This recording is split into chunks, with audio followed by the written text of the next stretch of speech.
Welcome back, intrepid listeners, to Whispers from the Shadows, the Millfield Murders. In our last episode, we delved into the tranquil facade of Millfield, a town where a gruesome discovery beneath the autumn leaves shattered the peaceful illusion. Sheriff Ethan Briggs, grizzled by years of service, found himself face to face with a horror that even his seasoned eyes had not prepared him for. Detective Sarah Reeves, a beacon of urban tenacity amidst the rural serenity, embarked on a quest to unravel the enigma of Daniel Cobb's tragic end. Tonight, we continue to follow the threads of this chilling tale as they weave through the lives of those who knew Daniel, leading us to the very heart of the mystery. We'll uncover the secrets that lay hidden behind the familiar smiles of a small-town grocery store and the quiet aisles of a town library. As we journey further into the darkness, we'll discover that the shadows of the past are long and that they cast their pall over the present. So, if you're ready to take another step into the unknown, join me as we delve deeper into the prayers of the malevolent moon. Let's see what secrets the town of Millfield has been harboring, and whether Detective Reeves is ready to face the chilling truth that waits in the wings. But remember, in the stillness of this small town, even the most innocent of faces may hide a sinister secret. So, let's turn down the lights, dim the world outside, and lose ourselves once more in the haunting narrative of Millfield's darkest hour. The Millfield Grocery was a small family business located right on the main street of the town, with a flickering green awning above. Sarah pulled off the street into the small parking lot, the closed sign hanging in the window. It was after the funeral that the store shut down for a few days out of respect for Daniel Cobb's passing. She got out and regarded the old-time shop with its hand-painted signs, boasting of weekly specials. She couldn't imagine the young man from the crime scene photos working here, bagging groceries, making small talk with customers. What secrets had he been hiding behind his shy, unremarkable exterior? The bell on the door jingled as Sarah entered. The store smelled of fresh produce and spices, though the smell mixed with the faint undercurrent of industrial cleaner. A great array of colorful boxes and cans lined the narrow aisles that stretched out before her. "Hello," she called. Her voice was much too loud for this silent place. "Anyone here?" After some time, there was a shuffle from the back of the shop, but still nothing. Until finally, a man in his 40s stepped from behind the shelves. A pot-bellied, balding man with a face full of grief lines. "What can I do for you?" he asked, voice full of a rough whirl of emotion. Sarah flashed her badge. "Detective Reeves. I'm here about Daniel Cobb. Are you the owner?" The man nodded, shoulders sagging. "Yeah, that's me. Bill Thompson. Daniel was. He was a good kid. Worked here for a few years. I just can't believe he's gone." "I'm very sorry for your loss," came Sarah's voice, barely going over a murmur. "I know this is a difficult time, but I need to ask you a few questions. Did Daniel have any enemies that you know of? Anyone who might have wanted to hurt him?" Bill shook his head, his brow furrowed. "No, nothing like that. Daniel was quiet, kept to himself mostly. But he was always polite and reliable. Customers liked him." Sarah pulled out a small notepad. "Personal? Did he have family in the area? A girlfriend, maybe?" "Never had a family that I knew of. He would never talk about the old days. Now, as for a girlfriend..." Bill hesitated, looking uncomfortable. There was a girl that sometimes would come in, seemed sweet to him. But Daniel didn't seem to return the sentiment. "You know her name?" "Ashley, I believe." "Ashley Sutton?" "Sutton, yes, that's right. She's a librarian in town." Sarah jotted down the name. "Oh, that's good. Another thing, did you observe any suspicious behavior by Daniel a few days before his death? I mean, Was he nervous, or did anything seem to frighten him?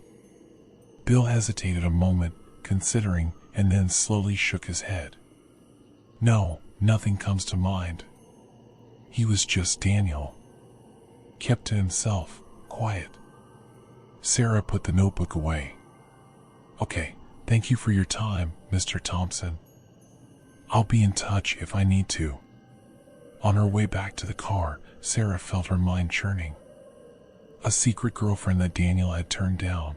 Could that be a motive for murder? It seemed thin, but it was a lead worth following up on. She'd drop by the library and see if she could track down this Ashley Sutton. The library was a stately brick building set just off the town square, its steps worn smooth by generations of patrons. Before going in, Sarah checked her reflection in the glass doors and smoothed a few flyaway strands of hair. Inside, it was cool and hushed. The air smelled faintly of aged paper and lemon-scented polish. The girl sitting at the circulation desk, her blonde hair pulled back into a neat ponytail, looked up. "Can I help you?" she murmured respectfully at the tone. Sarah stepped up to the desk, pulling out her badge once more. Detective Reeves. "I'm looking for Ashley Sutton." The woman's blue eyes widened. "That's me. What's this about?" "I am working on the murder of Daniel Cobb." "I believe you knew each other?"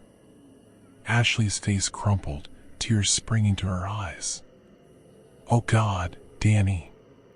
Yes, I had feelings for him. But he didn't. I mean, we were just friends." Sarah softened her tone. "I'm sorry for your loss. Can you tell me a bit about your relationship with Daniel? When was the last time you saw him?" Ashley drew a shaky breath. "We met here at the library a few months ago. He came in a lot, always checking out these really obscure books on local history and unsolved crimes. We got to talking and I don't know, I just really liked him. But he was so shy, so withdrawn. I asked him out for coffee a few times, but he always said no."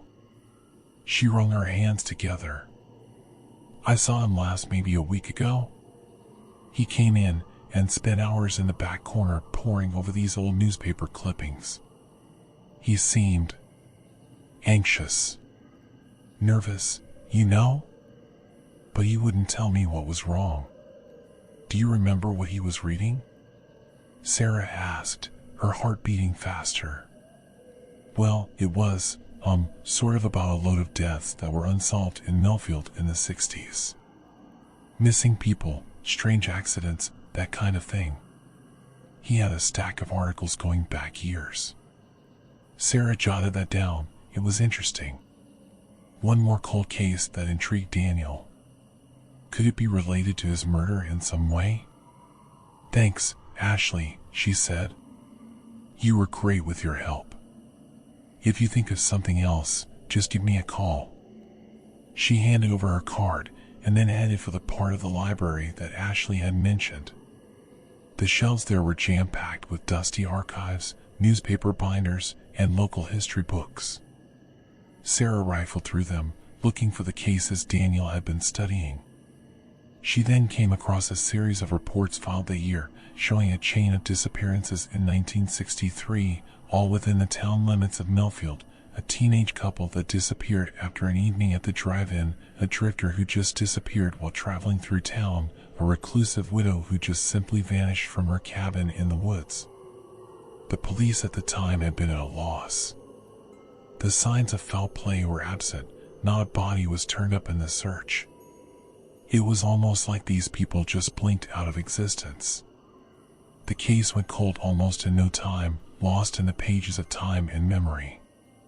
But why had Daniel Cobb been so interested in them? What secrets did he believe they contained in those dusty archives? And, most importantly, had that interest cost him his life? Sarah gathered copies of relevant articles, the sick feeling in the pit of her stomach growing stronger.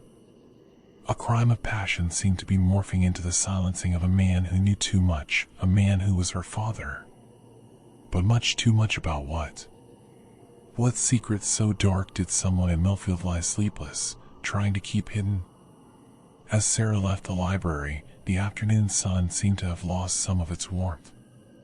Shadows pooled deeper in the alleys and beneath the trees.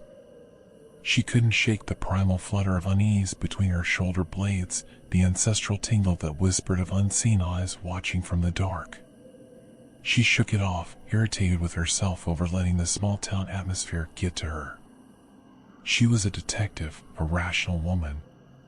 Whatever had happened to Daniel Cobb, whatever he had discovered, it would have a rational explanation. After all, killers were only human. They bled and died like any other. The only monsters were the ones people created for themselves. She steeled herself. With resolve, Sarah walked to her car. There were leads to follow, a mystery to unravel, and justice to be served for Daniel Cobb and these long-ago victims of Millfield. She would pull the truth out of any shadow, no matter how deep, and no matter what waited within it. All she could hope was that she was ready for the truth that would be.